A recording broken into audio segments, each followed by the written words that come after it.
সংখ্যানুপাতিক নির্বাচন এখন বাংলাদেশের হট টপিক। এইটা বিএনপি ছাড়া সব দলই চায়, বিএনপি চায় না। এটা খুব বেকুবের মতো প্রশ্ন করি, হ্যাঁ, কিছু মনে করেন না। বিএনপি কেন চায় না আর অন্যরা কেন চায় এটা বলতে পারবেন? আমি শিওর ম্যাক্সিমাম মানুষ এটা বলতে পারবে না, এমনকি দলের কর্মীরাও বলতে পারবে না। আমার এটা বোঝার জন্য মেলা পড়াশোনা করা লাগছে। যাই হোক, বিএনপি জামাত দুই দলকেই বলতেছি, এটা হইতেছে সেই কারিশমা কাপুর কি হেরিটেজের আপনি নায়িকার ছবি দিলেন কেন? আমি কি নায়িকার নাম বলছি নাকি? হ্যাঁ, ও আচ্ছা, সারাক্ষণ ইন্ডিয়ান নায়িকা মাথায় ঘুরে তো তাই মাঝে মধ্যে মুখ থেকে ফসাদ করে বের হয়ে যায়। আমি এত করে কইলাম প্রফেসর ইউনূসকে যে এটা ইন্ডিয়ান নায়িকা বিষয়ক মন্ত্রণালয় ব্যানে হামাক তার উপদেষ্টা বানান, উনি আমার কথা রাখলেন না, উনি রাখলেন ভুট্টো সাহেবের কথা। যাই হোক, আলাপে আসি। এটা হইতেছে বয়ান তৈরির, ন্যারেটিভ তৈরির সেই কারিশমা। দুঃখজনক ভাবে এটাই আপনারা ফেল, লাড্ডা গোড্ডা। পাবলিকে হয় আপনার কথা শুনে না বা বুঝাবার পারেন না। এই আলাপটা উঠেছিল গত বছর অগাস্টের শেষ দিকে, হাসিনা পলানোর পরপর। সেই সময় আমি একটা ভিডিও বানিয়েছিলাম, এই যে এটা আপনারা জানেন, আমি তীব্রভাবে জামাতের সমালোচনা করেছিলাম। আমাকে জামাতের আমিন ফোন দিচ্ছেন, ফোন দিয়ে কইলেন দুঃখ করিয়া যে দাদা আপনি আমাদের ইন্ডিয়ার দালাল বানাই দিলেন। আমি বলছিলাম যে শহীদ ভাই, আপনারা মাঝে মাঝে এমন ভুল করেন যে মনে হয় আপনারা স্লিপ ওয়াকিং করিচ্ছেন। স্লিপ ওয়াকিং মানে বুঝেন তো, যে ঘুমের মধ্যে হাঁটে, সেগুলো চেতন নাই, অচেতন অবস্থায় হাঁটিচ্ছে, তো সেভাবে হাঁটে। তা আপনারা ঘুমের মধ্যে হাঁটিচ্ছেন, আপনাদের আঘাত না করলে তো ঘুম ভাঙবি না, তাই না? যাই হোক, আজকে আমরা দেখব আসলে এই পদ্ধতি বাংলাদেশের জন্য ভালো হবে কি, রাজনৈতিক দলগুলো কি বুঝে চাইতেছে আর কি বুঝে বিরোধিতা করছে। আসেন সেটা আমরা একসাথে বুঝে দেখি। আমার আগে ভিডিও থেকে দেখে আসি। আসেন, এই সংখ্যানুপাতিক নির্বাচন বিষয়টাকে আমি কইছিলাম, হ্যাঁ, জামাত 10 দফা প্রস্তাব দিচ্ছে, ভালো কথা, কিন্তু এটার মধ্যে একটা খুব ইন্টারেস্টিং দফা আছে, তা হইতেছে সংখ্যানুপাতিক নির্বাচন। এটার মানে কি জানেন? মানে হইতেছে ধরেন আপনার আসনে মোট ভোট 10 লাখ, মানে মোট ভোটার আর কি। তো ইলেকশন হইলো বিএনপি পেলো 5 লাখ, জামাত পেলো 3 লাখ। এখন আবার জামাত বলবে আমাদের কম ভোট দিলেন কেন? যাই হোক, এটা হিসাবের জন্য আর কি। আওয়ামী লীগ পেলো ধরেন 1 খান ভোট, তাও চূড়ান্ত গণনা ক্যান্সেল হয়ে গেল, হ্যাঁ, তো জিতবে তো বিএনপি, তাই না? তো এখন যে জামাত যে 3 লাখ ভোট পেলো, এটা তো পুরাই লস জামাতের জন্য। সে বলতেছে না, 300 আসনে যত ভোট পড়বে সেই ভোট, মোট ভোটের যত শতাংশ, 300 আসনের তত শতাংশ সিট তারে দিতে হবে। তার মানে কোন সিটে আলাদাভাবে যারা জিততেছে না, তারা যদি সব মিলায় 1% ভোটও পায়, তাইলে তারা 3টে সিট পাবে, বুঝছাও? যদি 0.5% পায়, তাইলেও একটা সিট অন্তত পাবে। ছোট দলের জন্য খারাপ না, সিট বাড়ে এতে। ইউরোপের অনেক দেশে সিস্টেম আছে। তাই ন্যাশনাল পলিটিক্সে ছোট দলের একটা ভয়েস আছে, তাহলে তো ভালোই, তাই না? পশ্চিমে তো অনেক কিছুই আছে রাজনীতিতে, তাই না? আমরা জানি পশ্চিমে সেকুলারিজম আনিছি আমরা, আছে তো, আনিনিকা। পশ্চিমে এলজিবিটি কিউ রাইটস এর ইস্যু আছে, আমাদের দেশের লোকেরা মেনে নিবে। পশ্চিমে মদ খাওয়া, জুয়া, ক্যাসিনো মেনে নিবে, আমাদের দেশে মেনে নিবে না। তার মানে পশ্চিমে আছে, এটা কোনো সাফাই হইতে পারে না। হ্যাঁ, ছোট দলের জন্য এটা ভালো। তা জামাত কি ছোট দল নাকি? মনে করিছে যে চিরজীবন সে ছোট দল থাকবে। ওই যে আছে না সেকেন্ড ডিভিশনে খেলা, ওই চিরজীবন সেকেন্ড ডিভিশনে খেলবি জামাত। আজ আমরা দেখবো যে এই ইস্যুটা আমাদের গ্রহণ করা উচিত কিনা, করলে কেন উচিত, না করলে কেন উচিত না। তো শুনলেন তো, এখানে আর একটা বিষয় যুক্ত করা দরকার, তাইতেছে এই সংখ্যানুপাতিক নির্বাচন আপনি ক্যান্ডিডেটকে ভোট দেন না, আপনি মার্কাক ভোট দেন, মার্কাত ছাপ্পা দেন। ক্যান্ডিডেট যায় কইতো আমাক ভোট দিলে আমি আপনার ব্রিজ ভেঙে দেবো, আমি আমাক ভোট দিলে আমি আপনার ব্রিজ বেনে দেবো, এটা কবে না, কবে আমার দল ক্ষমতাতে আসলে ব্রিজ ভেঙে দিবি, থুকু ব্রিজ বেনে দিবি, বুঝাও। তো এখন এই পদ্ধতি কেন দলগুলা চায় আমি কোনো অনুমান করব না, আমি ওনাদের দলীয় ডকুমেন্ট থেকে দেখাই দিব। আমি সব দলেরটা দেখাইতেছি না, আমি জামাতেরটা দেখাই, কারণ জামাতি এই সংখ্যানুপাতিক নির্বাচন চাওয়া সবচেয়ে বড় দল। তারা কি বলে এই দাবির পক্ষে আর্গুমেন্ট হিসেবে? আসেন সেটা একটু বুঝে দেখি। জামাতের সাবেক আমির গোলাম আজম সাহেব এই বইটা লেখেন 2005 সালে, সংখ্যানুপাতিক নির্বাচন নিয়ে। এখানে জামাতের সব আর্গুমেন্ট লেখা আছে। এছাড়াও আরো কিছু ইন্টারেস্টিং কথা আছে, পড়তে পড়তে পাইলাম, সেগুলো নোক্তা দিয়ে রাখবো, আর সম্ভব হলে আলাপ করব। ওনারা পটভূমিতে 3 নম্বর প্যারাত লিখেছেন, এডিটর সাহেব দেখান, সিপি ভিউ চাইছে, এটা ওনারা আনন্দে পারলে নৃত্য করেন। সিপি ভিউ চাইছে, কথা কইছে আনন্দের আর সীমা নাই। হ্যাঁ, আরে সিপি ভিউ চাইলে তো এটা আপনাদের জন্য হারাম হওয়া উচিত। তা না, ওনার প্রগতিশীল কুরকুরানি উঠেছে, সিপিবি চাইছে, ওনারা লাভ দিয়ে উঠেছে। তারপর কইতেছে এরশাদও কইছে, সিপিবি এরশাদ কইছে, এরশাদ আর সিপিবি এই দুইটার চাইতে বড় ইন্ডিয়ান মাল বাংলাদেশে আছে নাই। তো এরশাদ আর সিপিবি একসাথে যেটা চায়, এটা যে ইন্ডিয়ার পলিসি, এটা বুঝেন না। তো তাল তলায় গেছে, এই সহজ সমীকরণ বুঝেন না। আসল আলাপে আসার আগে আরেকটা ইন্টারেস্টিং কথা দেখাই। 11 পৃষ্ঠা এডিটর সাহেব দেখান, ওনারা কইতেছেন প্রচলিত রাজনীতি হলো পাওয়ার পলিটিক্স বা ক্ষমতার রাজনীতি। দেশ গড়া আসল লক্ষ্য না, ক্ষমতাসীন হওয়াই আসল লক্ষ্য। ক্ষমতা ওনার কাছে খুবই খারাপ জিনিস। হে খোদা, আমার উঠে নাও, নয়তো দড়ি ফেলাও, ব্যয় উঠে যায়। হ্যাঁ, রাজনীতি তো ক্ষমতার জন্য। রাজনীতি জিনিসটা কি কন্ত, এটাই তো বুঝেন না আপনারা। এবং সেজন্য বলি মাঝে মাঝে জামাত রাজনৈতিক দলই হয়ে উঠতে পারেনি। জামাতের একটা ইমাজিনেশনের বাংলাদেশ আছে, আছে কিনা? আছে তো। কল্পনার একটা বাংলাদেশ দেখে তারা, তাই না? বিএনপিও দেখে, আমিও দেখি, আপনিও দেখেন। আমাদের সকলের ইমাজিনেশনের বাংলাদেশ আলাদা। বিএনপি যে বাংলাদেশ চায় সেটা জামাতের সাথে মিলবে? মিলবে না। জামাত যারা করেন তাদের ইমাজিনেশনের বাংলাদেশ একই, তাই তারা একটা দল করে। এই ইমাজিনেশনের বাংলাদেশ গড়তে হলে আপনার রাষ্ট্র ক্ষমতা লাগবে। আপনারা ক্ষমতার জন্য রাজনীতি করেন না। রাজনীতি মানেই ক্ষমতা প্রশ্ন। রাজনীতি হচ্ছে ক্ষমতা সম্পর্কের কৌশলগত ক্ষেত্র। রাজনীতি দিয়ে ক্ষমতা তৈরি হয়। জামাত যেটাকে দেশ গড়া বলে সেটাকে আওয়ামী লীগ বলে দেশ ধ্বংস করা। দেশ গড়া কোনো রাজনৈতিক শব্দ না, এটা সাহিত্যের শব্দ। যাই হোক, জামাত বলতেছে, একটাই যুক্তি দিচ্ছে এই সংখ্যানুপাতিক নির্বাচনের জন্য, নির্বাচনের টাকার খেলা বন্ধ করবে সংখ্যানুপাতিক নির্বাচন। আর কোনো দ্বিতীয় যুক্তি নেই। ক্যান্ডিডেটদের টাকা খরচা করতে হয়। দেখেন, টাকা খেলা বন্ধ করার জন্য জামাত সংখ্যানুপাতিক নির্বাচন চায়। খুব সৎ চাওয়া, তাই না? আচ্ছা, জামাতের ভাইরা বলেন তো, আমি বিএনপি জামাতের উদাহরণ দিব না, কারণ আপনারা তো ভালো ছেলে, সন্ধ্যাবেলা হাত মুখ ধুয়ে পড়তে বসেন, তাই না? তো ধরেন জাতীয় পার্টি, যে খারাপ পার্টি আপনাদের কাছে, তাই না? সে তো 7% ভোট পায়, তাই না? বাংলাদেশে মানে সে 21টা সিট পাবে, পাবে কিনা? 21টা না পেলে 15টা পাবে, 15টা না পেলে 10টা পাবে, 10টা না পেলে 5টা তো পাবে নাকি? এর মধ্যে যদি সে এক একটা সিট 500 কোটি টাকায় বিক্রি করতে চায়, হবে না বিক্রি? আপোষে হবে। আওয়ামী লীগের লোকেরাই কিনে নেবে।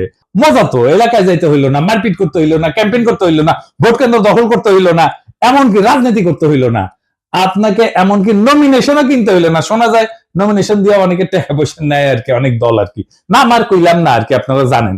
আপনার টাকা আছে, আপনার জিতা সিট কিনে নিলেন, নো রিস্ক, হারার কোনো ভয় নাই। ধরেন দল এলাকা ভাগ করে দিল, বললো যে এখন যে সিট আছে ওইভাবে ভাগ করলো। এই সেই সিট অনুসারে, এই যে ধরেন বগুড়া 1 আসনে যতগুলো কেন্দ্র আছে, এইখানে যদি বিএনপি জিতে, এইখানে বিএনপি কইলো যে কাউকে কোনো ক্যান্ডিডেট কে কইলো, এই বগুড়া 1-এর এই কেন্দ্রগুলোর সিটে যদি বিএনপি জিতে, তাহলে তোমার এমপি বানাবো ওই সিটে। তুই ক্যান্ডিডেট খরচা করবে না জেতার জন্য, পারবেন টাকার খেলা কমাইতে, বরং বাড়াই দিবেন টাকার খেলা, আরো কেন্দ্রীভূত কইরা দিবেন। কারণ ওই পাবলিককে জনগণ ভোট দেবে না, ওই পাবলিককে সিলেক্ট করবে দলের নেতা। আর কি কি সমস্যা আছে?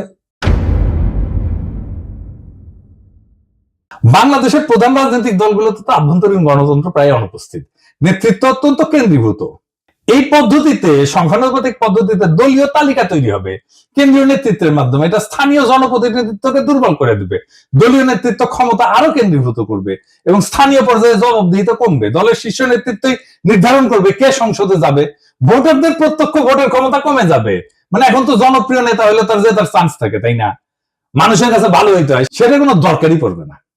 দেখেন, আমরা অনেকে মনে করি রাজনীতি মানে হচ্ছে নির্বাচন, আইন, সংসদ, এই সমস্ত কিছু। কিন্তু রাষ্ট্রবিজ্ঞানী মোস্তাক আহমেদ একটা খুব সোজা কথা বলেন। উনি বলেন যে রাজনীতি আসলে একটা অদৃশ্য বোঝাপড়া। সেটাতে ঠিক হয় কে ক্ষমতায় থাকবে, কে টাকা খাবে, কে নিরাপদে থাকবে। এই বোঝাপড়াকেই বলা হয় পলিটিক্যাল সেটেলমেন্ট, বা বাংলায় বলে রাজনৈতিক বন্দোবস্ত। এই রাজনৈতিক বন্দোবস্তই ছাত্ররা ভাঙতে চাইছিল, আর সেটাকেই তারা বলছিল নতুন রাজনৈতিক বন্দোবস্ত। বুঝিছাও? তো এই বন্দোবস্ত লিখিত না, কিন্তু কিন্তু খুব বাস্তব। বড় বড় রাজনৈতিক দল, আমলা, ব্যবসায়ী গোষ্ঠী, পুলিশ, বিচারক, এলিট সবাই এটা অলিখিত চুক্তিতে থাকে। আমি আর একটু বুঝাই বলি। ধরেন রাস্তার ট্র্যাকে চান্দাবাজি, হাটের ইজারা, ছিনতাই, মাস্তানি, ঠিকাদারি, বালু মাহাল, এই সমস্ত জিনিস আছে না, যেটি থেকে টাকা পয়সা আসে, এটা একটা ইকোনমি আছে। কে তুলবে টাকা, কে নিবে, পুলিশ কত পাবে, রাজনৈতিক নেতা কত পাবে, তৃণমূলের মাস্তান কত পাবে, মন্ত্রী কত পাবে, হাসিনা কত পাবে, এই সবকিছু সেটেলড সেই অলিখিত চুক্তি দিয়া। এটি রাজনৈতিক বন্দোবস্ত। এই বন্দোবস্তের পার্ট এমপি। সে খরচা করে, মাস্তান পালে, কর্মী পালে, পুলিশের সাথে যোগাযোগ রাখে, উকিলের সাথে যোগাযোগ রাখে, স্থানীয় মাফিয়ার উপরে, আন্ডারওয়ার্ল্ডের উপরে নিয়ন্ত্রণ রাখে। এইভাবে এই বন্দোবস্ত টিকে থাকে। হাসিনা চলে যাওয়ার পরে অপরাধ বাড়ছে কেন? কারণ এই আন্ডারওয়ার্ল্ডের উপরে যাদের কার্যকর নিয়ন্ত্রণ ছিল তারা নাই হয়ে গেছে। এখন কেউ সেইভাবে কন্ট্রোল করে না, তাই এরা নিয়ন্ত্রণহীনভাবে যা খুশি করতেছে। এইটা ল অ্যান্ড অর্ডারের বিষয় না, এটা সেই অলিখিত চুক্তি ভেঙে যাওয়ার পরিণতি। আমাদের নতুন বন্দোবস্ত করার আগেই আপনি আরেকটা বন্দোবস্ত ভাঙতেছেন। বাংলাদেশে ইনস্টিটিউশন নাই, গড়ে ওঠে নাই। এই ইনস্টিটিউশনের বিকল্প হচ্ছে রাজনৈতিক বন্দোবস্ত। এইখানে রাজনৈতিক দল, তার নেতা কর্মী একটা জটিল ভারসাম্য রক্ষা করে সমাজকে টিকায় রাখে। এইটা যখন নষ্ট হয়ে যায় তখন প্রতিদ্বন্দ্বী গোষ্ঠীগুলো নিরাপত্তাহীনতায় ভোগে এবং সহিংসতা, দুর্নীতি, রাজনৈতিক অস্থিরতা বাড়ে। আপনি সংখ্যানুপাতিক নির্বাচন করে পুরা পলিটিক্যাল ফেব্রিক ধ্বংস করে দেবেন। কেউ নিয়ন্ত্রণ করতে পারবে না। জেলা শহরগুলোর আন্ডারওয়ার্ল্ড, ঢাকা শহরের আন্ডারওয়ার্ল্ড আপনি নিয়ন্ত্রণ করতে পারবেন না। তার ব্যবসা বাণিজ্য, ভাগ বাটোয়ারা, এই জায়গাটা কে নিবে? তখন আপনি তো সব উলট পালট করে দিচ্ছেন। এলোমেলো করে বেমাল লুটে পুটে খাই, একটা কথা আছে না, আপনি এলোমেলো করে দিচ্ছেন রাজনৈতিক বন্দোবস্তকে। তো ওই জায়গা তো ফাঁকা থাকবে না। তো ওই জায়গাটা কে নিবে? পুলিশ নিবে, যেটা অর্গানাইজড। এখন পুলিশ নিবে, প্রশাসন নিবে, আর একটা হাসিনার শাসন তৈরি হবে। পুরা সমাজ, রাষ্ট্র রাজনৈতিক দলের নিয়ন্ত্রণের বাইরে চলে যাবে। যে দেশে ইনস্টিটিউশন গড়ে ওঠে নাই সেই দেশের রাজনৈতিক বন্দোবস্তই হলো সমাজকে টিকায় রাখার বিকল্প ব্যবস্থা। আর আপনি সেই ব্যবস্থাটিকে ভেঙ্গা সংখ্যানুপাতিক নির্বাচন নামের গুগলি মারলে রাষ্ট্র গড়ায় পড়বে গ্যাংয়ের হাতে, পুলিশের হাতে, প্রশাসনের হাতে, স্থানীয় মাফিয়ার হাতে। আফগানিস্তানে হয়েছিল না? তালেবান আসার আগে এক এক এলাকায় এক এক ওয়ারলর্ড শাসন করতো, এই একই জিনিস হবে বাংলাদেশে। আপনি এই কাজটা করতে যাইতেছেন। পুলিশ আর প্রশাসন শক্তিশালী হয়ে উঠবে, দারুণ। এই সংখ্যানুপাতিক নির্বাচন আঞ্চলিকতা বাড়ায় দেবে। আমি অন্য দেশের উদাহরণ দেব না, বেলজিয়ামের উদাহরণ দেব। এই বেলজিয়াম একটা দেশ হিসাবে থাকে কিনা দেখেন। কি হয়েছে বেলজিয়ামে? আসেন আলাপ করতেছি।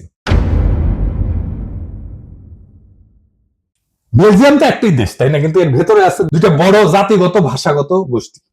একটা হচ্ছে ফ্লেমিশ, ওলদান্স ভাষায় কথা বলে, থাকে দেশের উত্তর অংশে, তার নাম হচ্ছে ফ্লান্ডার্স। আর দুই নম্বর হচ্ছে ওয়ালুন, ফরাসি ভাষায় কথা বলে, থাকে দেশের দক্ষিণ অংশে, নাম হচ্ছে ওয়ালোনিয়া। এরা কিন্তু আলাদা ভাষায় কথা বলে, আলাদা স্কুলে পড়ে, আলাদা গণমাধ্যম আছে তাদের জন্য, এমনকি আলাদা রাজনীতি করে, দল আলাদা এই দুই গ্রুপের। এবং এই বেলজিয়ামে সংখ্যানুপাতিক ভোট আছে। এই পিআর সিস্টেমে ভোট যতই ছোট হোক, আলাদা পরিচয়ের দল সংসদে ঢুকে পড়ে। এর ফলে বেলজিয়ামে গড়ে উঠছে শুধু ফ্লেমিশ স্বার্থ নিয়ে কাজ করে এমন দল, যেমন এনভিএ। শুধু ওয়ালুন শব্দ নিয়ে কাজ করে এমন দল, যেমন পিএস, পার্টি সোশ্যালিস্ট। এরা কিন্তু জাতীয় স্বার্থ দেখে না, কেবল নিজেদের অঞ্চলের স্বার্থ দেখে। ফলে সার্বজনীন রাজনীতি আর হয় না, হয় আঞ্চলিক স্বার্থের জন্য রাজনীতি। এর ফলাফল কি? সরকার গঠন করতে পারে না। ফ্লেমিশ আর ওয়ালুন এদের মতানৈক্য চূড়ান্ত। এই যে দেখতেছেন না, এখন প্রফেসর ইউনূসের সরকার ঐক্যমত করতে পারতেছে না, দেখতেছেন না, জুলাই সনদ করতে পারতেছে না, মতানৈক্যের জন্য। একই রকম বেলজিয়ামের জাতীয় পরিচয় দুর্বল হয়, সবাই নিজেকে ওয়ালুন বা ফ্লেমিশ ভাবে, বেলজিয়ান ভাবে না। ভাষা, শিক্ষা, অর্থনীতি সব আলাদা হয়ে গেছে। স্কুলে আলাদা পাঠ্যক্রম, আলাদা মিডিয়া, এমনকি আলাদা ট্যাক্স এবং প্রশাসন চলতেছে অঞ্চল ভিত্তিক। যেহেতু একক সংখ্যাগরিষ্ঠতা পায় না, সরকার গঠন হয় না। 1 বছরের বেশি সময় সরকার গঠন হয়নি, এরকম এক্সাম্পল আছে। এই রাষ্ট্র টিকবে না। এবার আরো মারাত্মক উদাহরণ দিই ইসরায়েলের। ইসরায়েল যে আগ্রাসী রাষ্ট্র হয়ে উঠছে, এটা সংখ্যানুপাতিক নির্বাচনের জন্য। কিভাবে? ইসরায়েল তো এখন একটা রাষ্ট্র না, একটা চরমপন্থী যুদ্ধযন্ত্র। আর এই রূপান্তরের বীজ পোতা আছে তাদের এই সংখ্যানুপাতিক নির্বাচনের ব্যবস্থায়। তো এইখানে প্রায় 3% মতো ভোট পেলে সংসদে ঢুকে যায় যে কেউ। এই ফাঁক গলে ক্ষমতার মঞ্চে উঠে আসছে এক ঝাঁক ধর্মীয় হুলিগান, যারা গণতন্ত্র না, ধর্মীয় শাসন এবং জাতিগত নিধন চায়, ফিলিস্তিনের ধ্বংস চায়, গাজার ধ্বংস চায়। কারা এই হুলিগান? যেমন SHAS, এরা নারী অধিকারের প্রকাশ্য শত্রু, সিভিল ম্যারেজের প্রকাশ্য শত্রু। তারপরে আরেকটা আছে UTZ, এরা নারীদের ভোটের শত্রু, আধুনিক শিক্ষার শত্রু, এমনকি রাষ্ট্রীয় আইনকে অস্বীকার করে। আরেকটা আছে ওরজেমা ইহুদিক, আরবদের নাগরিকত্ব বাতিল করে দিতে বলে, গাজায় গণহত্যায় উস্কায় দেয়। এদেরকে ইহুদি তালেবান বলা হয়। এরা 5 থেকে 6% ভোট পায়, কিন্তু মন্ত্রিসভায় তারা নীতি নির্ধারক। তাদের জন্য সরকার গঠিত হয়, কারণ কেউ সংখ্যাগরিষ্ঠতা পায় না এবং এরা এই সাপোর্টটা দেয় এবং সরকারের নীতি জিম্মি হয়ে যায় এদের কাছে। ইসরায়েলে কোনো দল একক সংখ্যাগরিষ্ঠতা পায় না। সরকার গঠনের জন্য এই হুলিগানদের সমর্থন লাগে। তারা চুক্তি করে শর্ত দেয় যে আমাদের দাবি যদি না মানো তাহলে সরকার ফেলায় দেব। নেতানিয়াহু বাধ্য, তাকে বিচার বিভাগ ভেঙে দিতে হয়েছে এদেরকে সন্তুষ্ট করার জন্য। এই বিচার সংস্কার ইস্যুতে 2023 সালে ইসরায়েল জুড়ে ইতিহাসের সবচেয়ে বড় গণবিক্ষোভ হয়েছে। এই এদেরই নেতা এই বেন গাভির আল-আকসায় যায় বলছে আরবদের সরাও, এটা আমাদের। এটার ফলেই কিন্তু হামাস রকেট ছড়ে, তারপরে যুদ্ধ শুরু হয়, বুঝেছেন? এবং মন্ত্রিসভায় যারা যারা আছে এই যে এই ছোট দলগুলা হুলিগানদের, তারা বলছে গাজায় জনসংখ্যা কমাও, পানি বিদ্যুৎ বন্ধ করো, বোমা দিয়ে তাদেরকে ছারখার কইরা দাও। এই যুদ্ধ ছিল ধর্মীয় প্রতিশোধে পরিচালিত গণহত্যা এবং এই গণহত্যা করছে এই সংখ্যানুপাতিক নির্বাচনে ফাঁক গলিয়া ঢুকা গেছে যারা, তারা বাংলাদেশে একই ধরনের ঘটনা ঘটবে। এমনকি ইরান যুদ্ধে রাজনীতিকে বানানো হয়েছে ধর্মীয় জিহাদ। এই ওরজেমা ইহুদির এরা বারবার বলছে ইরানকে সরাসরি আক্রমণ করো। এই যুদ্ধকে তারা বলছে জুইস ডেস্টিনি। কূটনীতি, আন্তর্জাতিক আইন, আঞ্চলিক স্থিতিশীলতা সব ফালতু, শুধু যুদ্ধ, আগুন আর দখল চাই এদের জন্য। এবং এই প্রপোর্শনাল রিপ্রেজেন্টেশন সংখ্যানুপাতিক নির্বাচনের জন্য ইসরায়েল এখন একটা চরমপন্থীদের রাষ্ট্র হয়ে গেছে, যেখানে 5% উন্মাদ একটা দেশের 95% ভবিষ্যৎ নিয়ন্ত্রণ করে। ইসরায়েল আজকে প্রমাণ যে সংখ্যাগত সমতা মানে রাজনৈতিক সুস্থতা না, প্রপোর্শনাল রিপ্রেজেন্টেশন মানে ক্ষমতা বিকেন্দ্রীকরণ না, জনগণের ক্ষমতায়ন না, অনেক সময় চরমপন্থার কেন্দ্রীভবন হয়। আপনারা রাজনীতিতে আপনার কল্পনার ইমাজিনেশনের বাংলাদেশ করবেন, কিন্তু সেই ইমাজিনেশনের ভেতরে এই বাস্তব দেশের জনগণ, এই মানুষের মুখ, তাদের যন্ত্রণার বাস্তবতা তো অনুপস্থিত। রাষ্ট্রটা কি ল্যাবরেটরির এক্সপেরিমেন্ট রে ভাই, যে একটা জিনিস ট্রাই করব, আবার দেখব, ভুল হবে, আবার দেখব? তা তো না। ইসরায়েলের মতো রাষ্ট্র চরমপন্থার হাতে কুক্ষিগত হয়ে গেছে এই সিস্টেমের কারণে। বেলজিয়ামের মতো রাষ্ট্র বিভক্ত হয়ে যাইতেছে ভাষার দাঙ্গায়। বাংলাদেশকে নিয়ে কি সেই পথে হাঁটতে চান?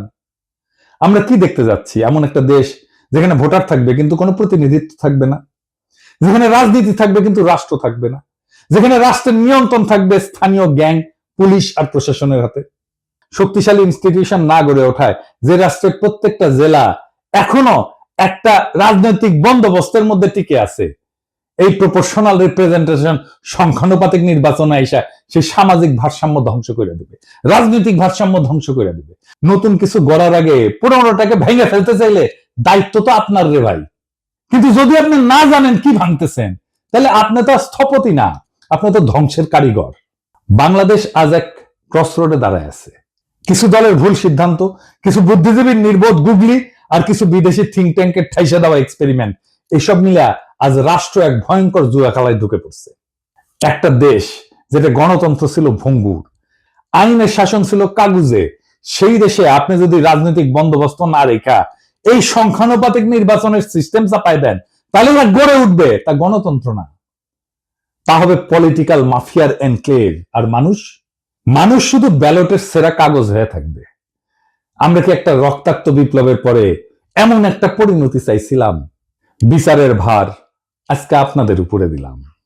এই দেশ ধ্বংস কইরেন না, এই দেশ ধ্বংস হয়ে যাবে যদি আপনাদের বিবেচনাবোধ অন্ধকার হয়ে যায়, আপনাদের জাজমেন্ট যদি ক্লাউডেড হয়ে যায়। সেই রাস্তায় আমরা হাঁটতে চাই না, আমরা বিপ্লবের রাস্তাতে হাঁটতে চাই। বিপ্লবকে পরিপূর্ণভাবে বিজয়ী কইরা বাংলাদেশকে একটা নতুন রাষ্ট্র করতে চাই। ইনকিলাব জিন্দাবাদ।